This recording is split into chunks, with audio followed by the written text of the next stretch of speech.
everyone. Good evening. It's Traci coming to you live from New Hampshire Dog Walking Club headquarters in Barrington. I hope you are all having a good night. We are here for day 3 of our Pet Appreciation Week, and I have some special guests with me that I'm going to be introducing very soon. But if you are not familiar with what we are doing for Pet Appreciation Week, is we have stocked the week with all kinds of events and activities and presentations. And we have outings, ice cream socials, all kinds of fun things going on. And the main reason we are coming to you with all this great stuff for Pet Appreciation Week is that we are looking to raise $500 for our Charitable Partners program. And through that program, we support Mary's Dogs in Northwood and Hero Pups in Stratham and Live and Let Live Farm in Chichester. And so far to date, we have raised $380 thanks to very generous sponsors. We appreciate that. There are all kinds of raffles that you can donate to, and every $10 you donate goes towards the raffle. So if you donated $30, you would get 3 entries and so forth and so on. We have our partners that are giving away well, they're not giving away, they are donating a percentage of their services or products that are being sold between June 6th and June 12th as well. All of this information can be found on our Facebook page and in our Facebook group, and there is a link above in the event description so you can get all of that information. So we appreciate any help that you can offer our Charitable Partner Program. So tonight I've got 3 very special guests. I've got Laura Gendron from Misbehavior Training. I've got April Begosh from Healthy Pets NH, also known as Canine Strong. She's in the middle of a wonderful transition in her brand here. And I've got Monica Allaire-McMahon from Barrington Barks and Behavior. Thank you for joining me all tonight, guys. I appreciate it. Thanks for having us. Absolutely. So what you guys can expect tonight is a great lineup of ideas on how to show your pet you appreciate them. So tonight, Laura's going to be talking with us about fun training games to play with your dog. And April will be talking with us about canine fitness activities for mental and physical stimulation. And Monica will be talking to us about sensory enrichment activities for calm and relaxation. So that sounds like a wonderful lineup to me. And I know we've got some presentations to show you guys as well. If you have questions, let us know. If you're listening live or you're listening on the replay, let us know your questions. And if you are a member of the New Hampshire Dog Walking Club community and you do ask a question tonight of our presenters, you do get an entry into our giveaways for the month of June. So I'll be popping up questions as we go through for our presenters so that you can get your questions answered. All right, guys, so let's jump into it. So our first presenter tonight is Laura Gendron of Misbehavior Training. Laura, can you tell us a little bit about yourself and your company? Yeah, so my name's Laura Gendron, and I own Misbehavior and since 2008. So I primarily do behavior consulting and coaching, a lot of virtual coaching now with COVID, and that is going to continue because I kind of love it. And I have 2 kids of my own. Hold on, I gotta think, 6 and 9. I keep messing that up. Birthdays are around this time of year. So they're 6 and 9. And that has given me a lot of really great insight into just like the playful side of things and the positive side of things. So my kids and I create a lot of dog training games and stuff like that. Just kind of have fun with your dog. So I work a lot with more sensitive dogs, reactive dogs, stuff like that, but doesn't mean we can't still have fun with them. And actually, if we have more fun with them, they're going to have more fun learning and that whole process, just like kids. So the kids have taught me a lot about life and stuff. They always do. Yes. Awesome. Well, do you want me to pop the presentation into the screen? Yeah, we can do that. Let me pause it for 1 sec.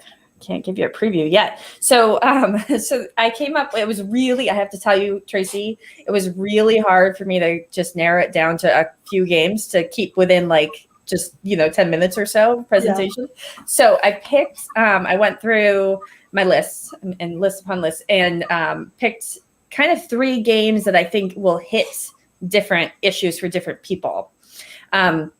So the 3 games I picked, hand targeting is one. And hand targeting is basically when you give your dog a cue like touch or target, whatever you really want to call it, anything. It could be German, doesn't matter. And you put your hand out in some way. I actually a lot of times do Here, come over here. A lot of times do like 2 fingers out. Some people do a full palm, and you say touch or whatever, and your dog comes and they put their nose up to your hand and they touch it as if they're touching a button on your hand. And what that does is it draws their attention away, first of all, from whatever they were doing. So it's a really nice alternative recall. So if your dog won't come when called, it works really well for that. It works really nicely for dogs who pull on the leash all the time, because if they're within an arm's reach, an arm's length from you, they're not pulling on the leash. Works really well for dogs who jump, as long as you don't have your hand like way above their head. And then if they're triggered by stuff in the environment, it's a really nice, positive, fun, playful way for them to bring their attention back to you in your world. So I'm going to show you a little video medley of clips of different dogs doing it. And what you'll notice is that there are a couple dogs in here, especially the little Chihuahua Rosie, who was paying attention to what I wanted somewhat, but she's just like silly and goofy and running all over the place. And at one point, I think it's the end of the video clip, I had called her to come to me, and she didn't quite listen to that. And then I call her to touch, and you'll get to see her reaction to that. So it's a really fun little clip. And then I'll go into the next game. Cool. Ready? Touch. Yes. Good girl. Oh, what a cutie. Yeah. Touch. Yes. This is when she was just learning. Touch. Yes. Rosie, touch. Yes, good girl. Touch. Yes, good girl.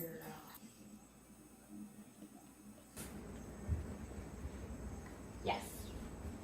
And this is Otto, and he was very, very, very shy, and this really helped him get some confidence. Touch. Is he a younger dog? He's a younger dog. Yeah, he was about 7 or 8 months in this video. Just really nervous about a lot of different things. So hovering over him, stuff like that would make him nervous. This was more of a, give me a belly rub sort of thing through his body language. And so here I'm just kind of waiting it out. And you can see eventually he pushes that button. Yeah. So you can see she got much better at it. She is so excited. Yeah. So she gets the zoomies at the end there. So those are just a couple dog examples. I had, tons more, but I had to keep it short. So, but it was 2 different examples. One dog who just was very excitable and very happy all the time, but distracted. And the other dog who actually was a little bit more on the nervous side. And when he didn't know what to do, he kind of just would go into shutdown mode. So it really helped him bring some of his confidence up. So that one I really love for tons of different reasons. And then the next game I'm going to show you is what's called the off switch game. This is a game that I use for dogs who jump a lot, or dogs who maybe get a little mouthy, nipping puppies, stuff like that, where basically I'm actually setting them up to get a little bit excited, just excited enough where they're just going to start doing that behavior that I'm trying to teach them I'm not going to interact with. So basically it's like, what are the behaviors that will actually turn me off like a switch, right? So jumping, mouthing, just any crazy behavior. But the idea is that you want to shut it off, or you want your off switch to go off when at a lower level, not when they're like at their peak of excitement, right? So this example, I'm giving you a jumping dog example. And then this example, this is Birdie, and she was about 4 or 5 months, Bernedoodle, and she would jump a lot. And I do use a verbal non-reward marker, which is like an sort of sound. And a lot of dogs don't love that, but it's not typically traumatic for them. Some dogs are very sensitive to it, so we have to be careful with that. But most dogs can handle usually that much. And in Birdie's case, she absolutely could. She was just a very happy, confident puppy, but she liked to jump a lot. So I'm setting her up to really practice. Like if somebody were to approach her, or she were to approach somebody and they're saying hi to her, and you'll see what I mean in a second. No, that's not a treat, you silly. Hi, Birdie. Hi, pretty. Good girl. Hi, Birdie. Yes, good girl.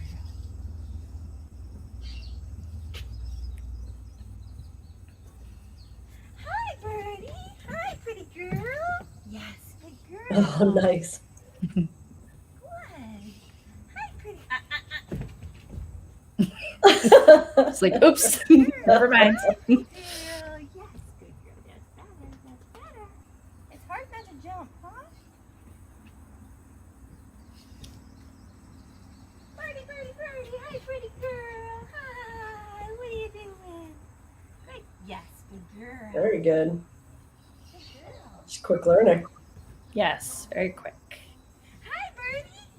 Hi. Hi, pretty puppy. Hi, cute puppy. And I'm really taunting her a little more here. Yeah. You want more? Hi, cute puppy. Yes, good girl. So with that one, basically I was using similar cues and similar body language, kind of like coming at her, which I would not necessarily recommend. Don't do that with a dog that you don't know. But she was over there for training, obviously happy-go-lucky sort of puppy. And I was trying to make it playful and happy. And just so like if somebody, because you know how people are with puppies, they just want to like, they see him and they're like, oh, there's a cute puppy over there. They just want to go right for it. So it kind of gets her used to that higher pitched voice and people coming towards her and stuff like that. As long as she's not showing me any signs of fear or anxiety, which sometimes running zoomies and being hyperactive can be fear and anxiety. So we do have to keep a close eye on that. But in her case, we did it in short spurts and she never got to that state. Okay, so that was the off switch game. Oh, I forgot to change the title of this.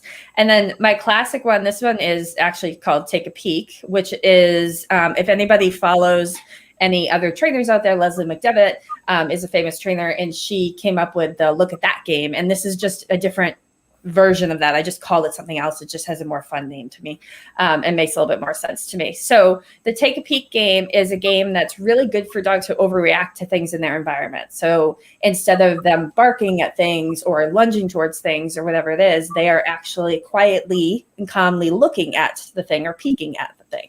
And I do talk about this one a lot. I know I've done it a lot for the dog walking club, but it is one of my absolute favorites for reactive dogs. So it was worth showing this again. Yes. So here, basically, I am telling her yes and rewarding her for looking at the bird. There is a bird in there, looking at the bird quietly. This is when she first saw my bird, which this was 3 years ago now. Yes. Yes. And then this is Aaron, now Kramer. He was a foster dog who was a little nervous of cars at first, clearly not fazed by these.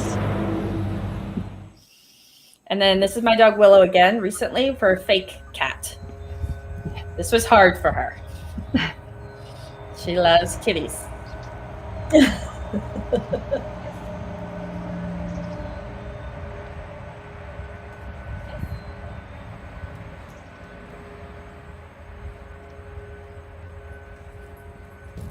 And so what kind of treats are you giving there, Laura? Are they high value treats?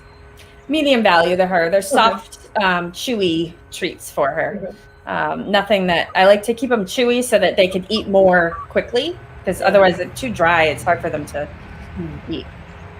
Or sometimes I'll use cheese or chicken or something like that too, just depending on how easily distracted the dogs are. So so with the Take a Peek game, again, it's basically just teaching the dog how to quietly check out the thing instead of trying to tell them like, watch me, look at me. It's allowing them the choice to look at the trigger and the stressor in their environment and telling them, hey, thank you for looking quietly and not barking. So we want to mark and reward that before that happens by using distance as our friend, getting far enough away from whatever it is that's triggering them. Or sometimes we'll do like a take a listen game. So playing sounds on like pre-recorded sounds, like dogs barking, something like that. And they can get used to that idea too. So those are some of my top games. My list is a little bit long, but those are three that, so the hand targeting, really nice for alternative things to other behaviors like the recall, jumping, leash pulling, stuff like that, distractibility. The Take a Peek game, which I just did. And oh my goodness, you guys are having me blank. I'm blanking. What was the second game in there? The hand targeting, the Take a Peek, and another one, pop quiz, the off switch game. Yes. Yeah. I mean, you have so many great I know. games that you have shared over the last couple of years with our group. So do you have like these as a free resource? Are they part of your membership? How can people see all these great resources you've created? So some of the games, I do have a attention building challenge. It's like a 5-day attention building challenge. It's free. It's kind of, you could start at any time, go through it, but you'll get, emails that will let you know like, hey, this one's open now. So it's 5 days in a row and they're just quick little challenges. Actually, one of those behaviors is in the challenge. So you get like more how-to videos, but then I also have great resources in my pup parents group, which is a Facebook group. Also, I put a lot of these things in there. And then I do have a membership also. So if you really want access to all of these things, you get the whole library, and you get courses that go along with it that take you through these things like step by step. Or of course, if you want to do private coaching too, there's always that option. And then I will take you through it step by step. And all that information can be found on your website, correct? Mm-hmm. Yes. Okay. Awesome. So misbehaviortraining.com. Mm-hmm. Awesome. Well, thank you very much, Laura. So there is one example of fun things that you can do with your dog to show that you appreciate them. And obviously the training games that Laura is talking about help you build your relationship and strengthen your bond with your dog. So there's one example.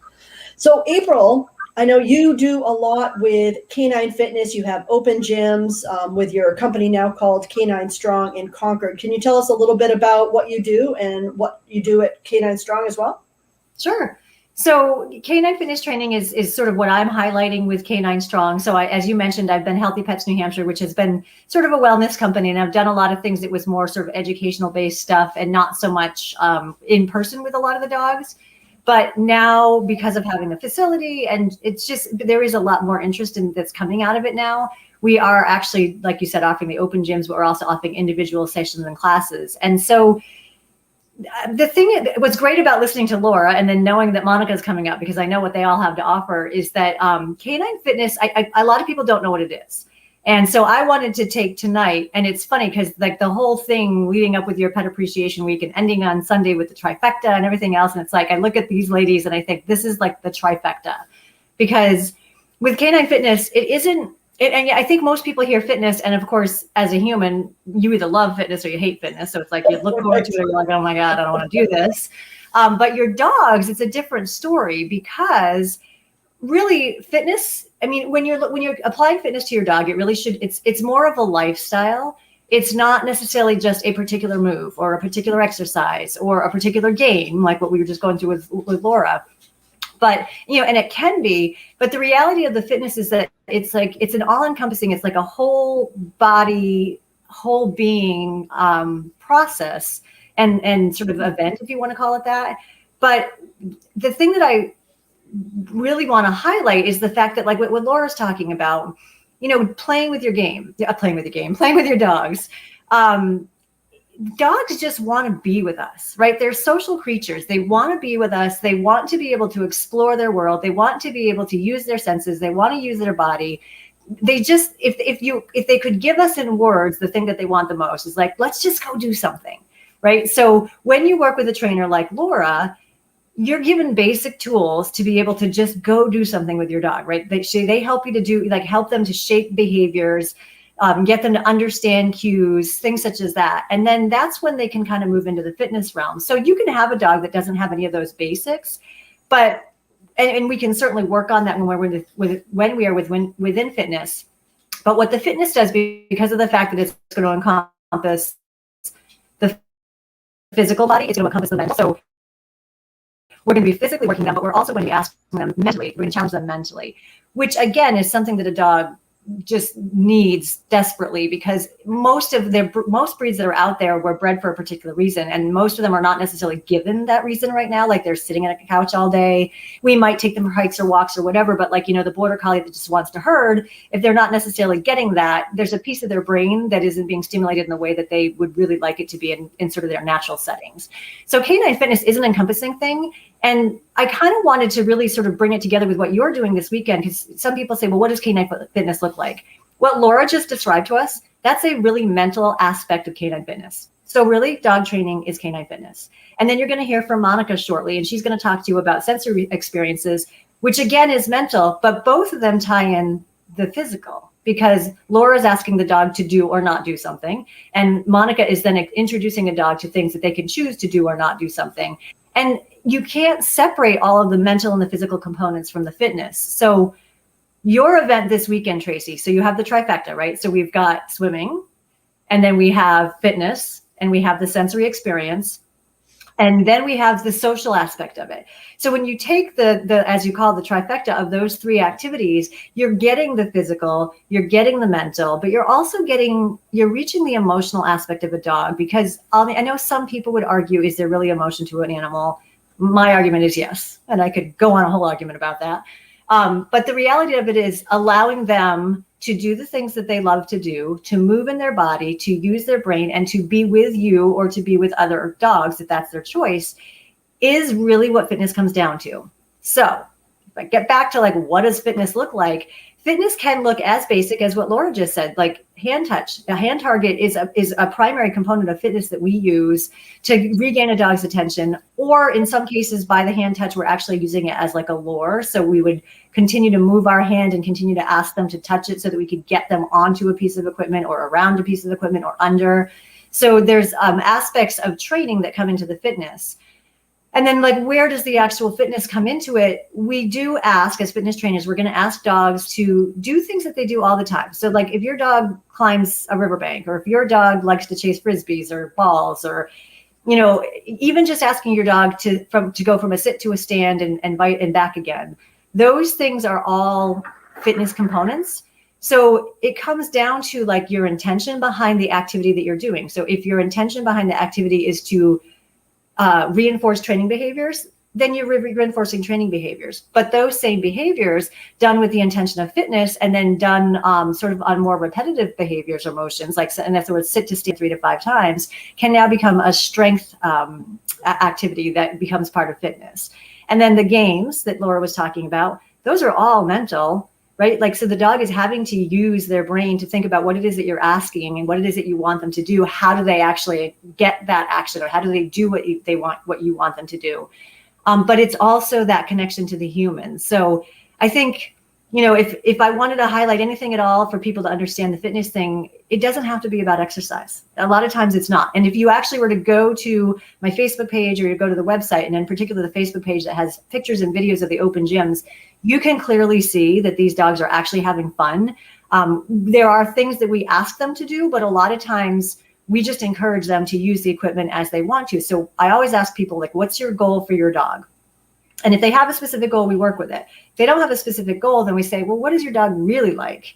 And then we use the equipment or no equipment. We just use the actual time to encourage behaviors that are, by intention, going to be used for strength. They would be used for flexibility and balance. They can be used for cardio, respiratory endurance.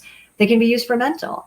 So there's 5 components to fitness. They fit really nicely with dog training. I love to have people that have done all their sort of levels of dog training when they come, because then they can employ it with the fitness. And then it's like, it's exciting for the human, because they get to see, like, their dog is really cool. Like, look at how smart my dog is. Look at what they learned and how they can translate it to the things that we're doing outside of. So it's like, it's a level up. It's just like when you had your training and then you're like, what do I do now? Like, my dog is so smart, I can't possibly train them anything else. You could incorporate fitness, which has benefits from all sides. And then as soon as we move into Monica, she's going to talk about stuff that basically says the same thing. She'll be dealing more of the mental kind of and emotional kind of things, but it's all fitness. So I really just want you say, what can people do? Well, what people can do with their dogs is join us on Sunday, because you hit it all, Traci. Like, you've got the swimming, which is fun for them. It's active for them. It's it's an endurance type thing. So it's strength and endurance. You have the social aspect by being with other dogs and other people. We're going to do some fitness stuff so I can show people, what can they do in their own yards that would be more of a strength or a flexibility or a balance type exercise. How can they use furniture? How can they use stumps and stone walls and things such as that? And then ultimately we're going to have Monica as well, which I love the stuff that she does, because that really explores sort of the more mental and emotional aspect of a dog. And that is what fitness is all about. The perfect blend of all 5 of those components. Awesome. Thank you, April, for all that great information. And if you're just joining us now, We are talking with 3 of our expert members who are dog trainers and fitness experts. And we are celebrating Pet Appreciation Week, where we're giving you all kinds of great information about how you can increase your awareness with your dog, your bond with your dog, and really show them that you appreciate them. And our goal is to try and raise $500 for our charitable partner program, which includes Mary's Dogs, Hero Pups, and Live and Let Live Farm. We are at $380, so we are very close, and the information is at the bottom of the screen in regards to what we are trying to accomplish. And in the event description for this broadcast, you will see a link that will tell you, give you more information on all the raffle items we're giving away, all the presentations that are coming up, the outings. We have an ice cream social on Friday, all kinds of fun things. So we would appreciate your support for our partners. And so just to the Trifecta Party that April is referring to is actually our Pet Appreciation Week celebration, which is happening on Sunday after all the good stuff that we're offering this week is over. And it is at Canine Chaos this Sunday, the 13th from 12 to 2 p.m. And as April mentioned, it will be her offering Canine Fitness, Monica offering Sensory Explorers, and I'll be monitoring the pool party with Yo Pup ice cream. So we hope you can join us. We do have 20 tickets still available, and those can be purchased directly through our Facebook page as well. So thank you very much, April. So Monica, let's go over to you and tell us more about this Sensory Explorers, enrichment experience that you have that April has been touting. Well, you had labeled it sensory enrichment, Traci. So my presentation is kind of called sensory enrichment. And if you're okay, I'm going to share my screen. Absolutely. I hope I'm going to share my screen. I know sometimes it's a crapshoot, so. Let's see here. Oh, wouldn't that be just something else if that didn't?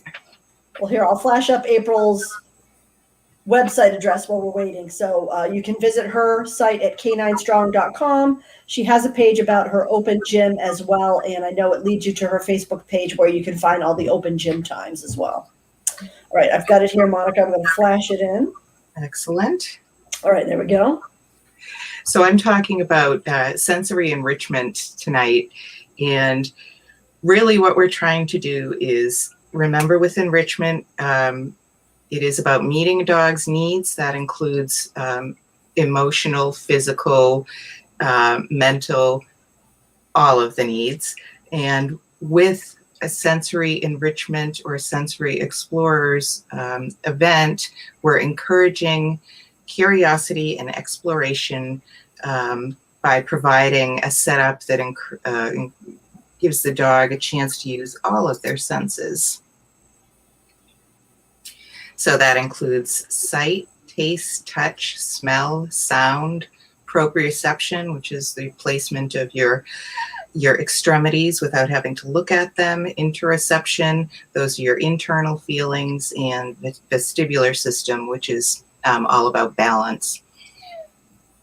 We can provide these potentially enriched experiences for our dogs just simply by, if it's appropriate for them, taking them out.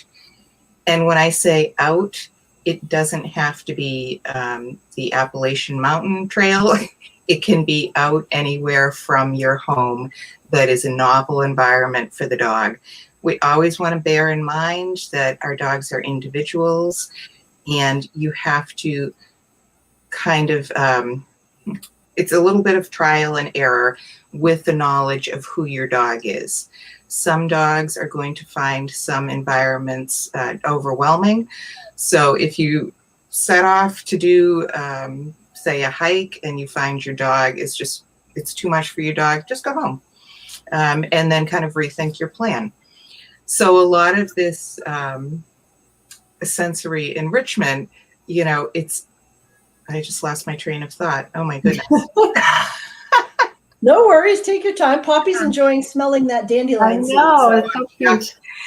This is appealing to to not just one sense. And if you think about yourself, when I go to a beautiful place like Wagon Hill, I'm hearing the gravel crunch under my feet. I'm listening to the maybe the trees rustling. I'm seeing this beautiful view. I'm smelling the ocean, not dissimilar from what a dog may be experiencing. So outside in a novel environment suited to your particular dog, great. And I just will add that a novel environment outside of the home could be the parking lot down at Market Basket when there's not a lot of traffic, packed full of smells. It might not be visually appealing to us, but it could be something that your dog is like, whoa, this is great. I can get all the pee mail. There's all these smells of people. So it doesn't have to be a picture perfect environment for your dog to benefit from it. And of course, on the other side of these outdoor environments, we can create our own experiences, enriched environments indoors, you know, with a variety of novel objects, sounds, sights, textures. And I know in the past when I've done talks, I've spoken a lot about, you know, olfaction and kind of avoiding those behavior problems. But tonight I just wanted to touch on a few things that you could do right now. So instead of so much why, I'm going to give you some how. And these are my these are my little friends here. Yeah, having a good time, obviously. Yeah. So what can you do right now that could have an enriching effect for your dog? We're just starting with something as simple as maybe planting some herbs and flowers in the ground. A lot of people will put them in pots. This is my very bare looking hill. I've put them in the hill because I like the dogs to have the chance, if they want to get up close and personal. If they want to roll on an herb, great. If they want to taste it, excellent. However they choose to interact with those is fine by me. If you don't have access to an outside planting area, you can add, you can go inside and look in your cupboard. What do you have in there? Do you have tea bags? Do you have spices? These are things that you could put out and allow your dog to explore them at their own pace. I will just say that whenever you're introducing any kind of a scent, you don't want to bring it to the dog. You want the dog to be able to come to that scent and decide how they want to interact. It's not here you go, right on their nose, because some of these are very potent. So maybe with some of the spices, you might want it in a covered container with some holes poked in the top. But most everyone I know has some sort of spices or tea in their home. If you're able to, out in your yard, you might want to think about making some platforms for your dogs. And again, this is individual. Not every dog likes to be up high, but I have often seen dogs that don't want to be on top, want to be underneath. So my very talented niece made me this little double platform with the ramps. I've got some lavender planted there, some marigolds, catgrass, a couple of shrubberies, some of the solar lights. You know, depending on your dog, if your dog is the kind who's going to run up and pick up a solar light, just don't put those in there. But it appeals to many different senses, dependent on the dog. If you can't do anything like this, maybe you have an old piece of furniture. Maybe you've got an old coffee table. That could work for a platform. Or if you're like me and you like to recycle, how about an old trampoline? This little mini trampoline, free at a yard sale.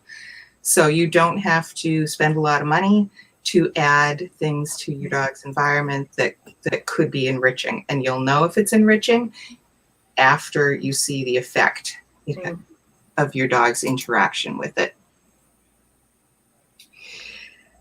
Sights and touch. It could be something as simple as a pinwheel that you put outside and it's blowing in the wind. If you don't have a pinwheel, how about a ribbon wall or a leash wall, where the dog can watch that moving around. Possibly if they wanted to walk through it, they're getting some touch from the sensation from whatever you have hanging. Doesn't have to be expensive. It's visually novel to the dog, and that could, they could really love that. If they don't love it, move on to the next thing. Every dog is an individual. Yeah, it's just having all this variety available for them to interact with is wonderful. Yeah. I like the bamboo chimes. They're very, they're muted, they're quiet, they're not sharp. Dogs have excellent hearing. If you don't have a bamboo chime, make something out of sticks with your kids. It looks different, it's novel, it sounds different. That might be something that really piques your dog's interest. If you don't have sticks and branches, how about making like a mobile out of plastic bottles? If you're concerned that your dog is going to pull it apart, just hang it high enough. And then they can still listen to it rustling around in the wind. It might catch some reflections from the sun. So yeah. Some of the things that I typically always do when I come home from shopping, costs absolutely nothing to put my bags down on the floor and let Penelope Potato examine them thoroughly, as well as, and I know I've heard a lot of people say this, a thorough sniff investigation of my shoes, my pants, my hands. You're bringing something with different scents into the home. Why not let your dog explore that? If you're cleaning out your attic or your shed or your garage, instead of just taking all this interesting stuff and throwing it in the trash, how about spreading it out and letting your dog explore it? And while they are sniffing and looking and feeling, they are moving their body. They're moving around, and you can observe their movement. You can observe their preferences. So they're getting, as April mentioned, it is a physical workout as well. It's a mental workout. And the emotional component there is that this is not forced. This allows you to learn about your dog's likes and dislikes. And then, of course, when I get the mail, we have to have a thorough sniff of that. And I will just add that keeping everything COVID safe, because we're not quite out of there yet.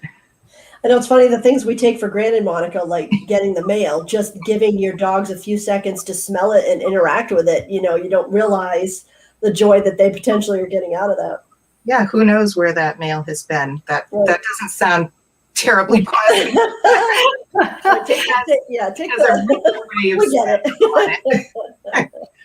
it. Providing some taste novelty, crunchy, chewy, large, small, a variety of foods. If your dog is on a special diet and they can't have that variety, how about taking what they do eat and maybe shredding some of it and soaking it, maybe freezing some of it, or maybe just offering some of it as normal. It's a different experience. It's textural. It looks different. It probably smells slightly different. And you can see, what your dog prefers. And I will just say, when I'm using food, I want to make sure that I am not causing frustration for a very hungry dog. So a food toy would be used after a good part of the meal has already been consumed, because I don't want a frantic dog trying to extract food from a toy. The other thing that I think is awesome, we all have some friends, even though we probably don't see them a lot. Ask your friend, can we swap a couple items from our homes? Maybe you have a towel that you dried your dog with, an old glove, a shoe, some either box or maybe bed that a cat has been in. Bag it up, exchange items. There's a sensory experience in that bag for your dog, because all of those smells are new to your dog. And when you're done and exchange back, those items have a new scent. from your house. It's kind of a sensory enrichment exchange. It's a good idea. Yeah. So, and of course, there are always wonderful things like the Trifecta Party coming up. Always bearing in mind, is this appropriate for my dog? Would my dog enjoy this, first of all? Just because this is a group, you want to know who your individual dog is. And if your dog is like, yeah, I'm pretty social, I would enjoy this, then you've got a little bit of everything right here. Novel experiences, new sights, new scents, new sounds, new environment, the social aspect like April had talked about. And then of course, if a larger gathering is not for you, maybe something more like Sensory Explorers where it can be one-on-one and your dog can get just as much benefit without any of the pressure of other dogs. Absolutely. Great ideas. And that will make for a tired dog. Absolutely. Absolutely. And when we are, we're meeting dogs' needs, and I'm stopping sharing, Tracy, I think. When I'm going to flash up your website here. Meeting those needs, those emotional, those physical, those social needs, before trying to change the behavior, then we might find that when some of those needs are met, nothing further is required. Sometimes your dog has a deficit in what they need as a basis for their life. And when you provide that, you very well could find that your dog is much more relaxed and just more content. Mm. Yeah, that's great information. And I appreciate everything that you guys have shared tonight. Wonderful, wonderful opportunities to really bond with your dog and show them you appreciate them. And so we've got a couple questions and comments, but before we jump into that, I just wanted Laura to highlight a key thing that she offers that I think is really interesting that I know she didn't mention tonight because it didn't really fit in with talking about dog games. But Laura, can you talk about the fact that you do field trips with your dog training? Because I find that that's so unique and it's just such another element of what you offer. Yeah, so I started it because with my membership, people were asking, okay, we're doing all this stuff at home, and then there's real life. So what's happening in between? Like, how do we get from practicing all this stuff at home to like going out and about? And so I found that it was a big gap for people because they're like, I need a more controlled environment around other dogs, but I need somebody to help me kind of get through that. So I decided to start offering field trips, which are basically, it's a controlled environment. It's like 3, 4, maybe 5 dogs, just depending on the mix of dogs that we have. And I'm always keeping an eye on who we have, and they have to have an understanding of certain skills before they even go on the field trip. So it's not a training class. It's not like, I didn't want to have that vibe. I didn't want to take you guys to a field area or, wherever we were going for our field trip and try to teach you things from there. That's not the idea, because number one, the dogs are overwhelmed and overstimulated by everything going on. They can't think and learn at that very moment because it's outside. And then that's the other thing, is people are very overwhelmed and overstimulated, right? And that can happen very often in a training class environment and that's kind of what I built my membership off of, is like, let's take all these skills and teach them at home first, where you can focus, you can watch the videos, you can rewatch the videos if you want to, you can learn how you want, and then you can practice these skills and build up these skills at home where you're most comfortable, where your dog is most comfortable. And then you can start to move it out to different environments depending on where your dog's at. So the field trips it's not dog play. It's basically like, what do you do if you go out and about with your dog and you see another dog or you see another person? How do you take the skills that you've worked on at home and now apply them to a more real life environment? So it's kind of like a stepping stone between the at-home training and like just jumping into real world type stuff. So far people are loving it. I've only done a couple. We're going on week 3 of it. And then come summer, we're going to start opening up more times now that I have summer camp schedules all figured out. So, but yeah, it's a really nice, people have really enjoyed the concept of having that like stepping stone in place between the two typical options. Yeah, I agree. What you're doing there is just such a nice addition to your services.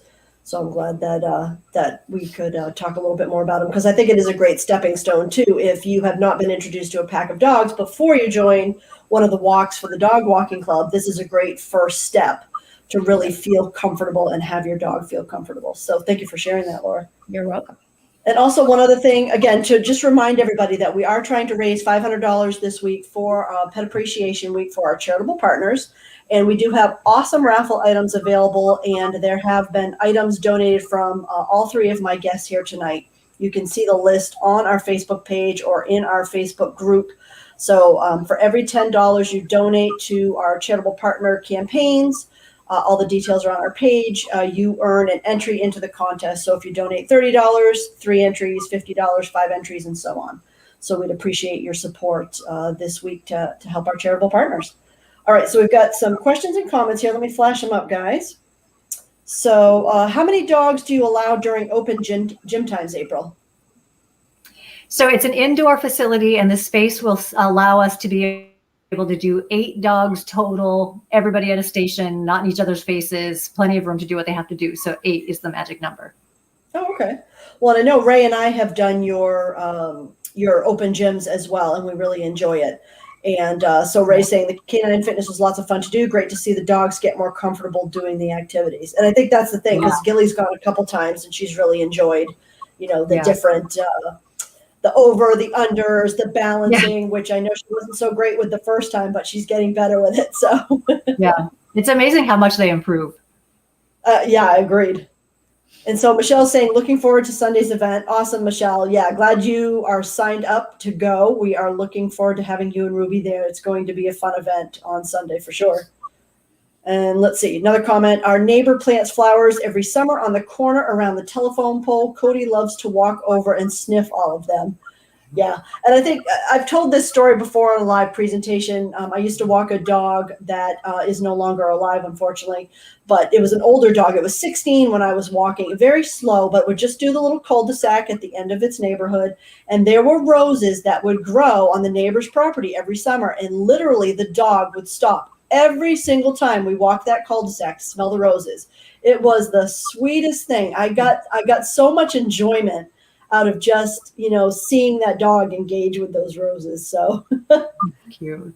All right, let's see. Ray says, Miss Gilly really enjoyed the sensory experience. I was truly surprised. Monica did an excellent experience. Yeah, our dogs have both tried Monica's sensory explorers as well. That was a lot of fun. And still to this day, Monica, I love the fact that you put flavors in the water. I just can't get over that. I think it's the coolest thing. Appeal to all of the senses. And it's interesting that Ray says that, because I've had that comment before. I think I had one comment at the Easter event where someone had said, my dog is not going to like this. And I said, just give it a try. And she was quite surprised. I think sometimes we forget who dogs are and what they can do. And like you, Traci, I absolutely love just observing them being dogs. Yeah. I get a lot of joy out of that. Yep, agreed. Absolutely. And Austin says, we'd love to join a field trip. Austin, I completely agree. I know you come to several of our outings, and you would absolutely enjoy Laura's field trips because it is a smaller, controlled environment, as she mentioned.